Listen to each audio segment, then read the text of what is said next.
kami ay nag-mountain climbing na magkakabarkada.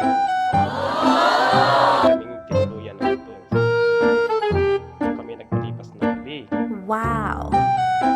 Nung kinaumagahan, nakita ko si tatay, yung may-ari ng bahay, nando sa terrace nila. Nagsalita ngayon itong tatay. What? Hoy, love na love namin itong iring na to. Sinilip ko. Sino po sa kay tatay?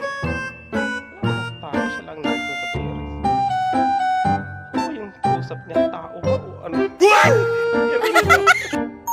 Ano ba talaga ang ibig sabihin ng good o bibingka?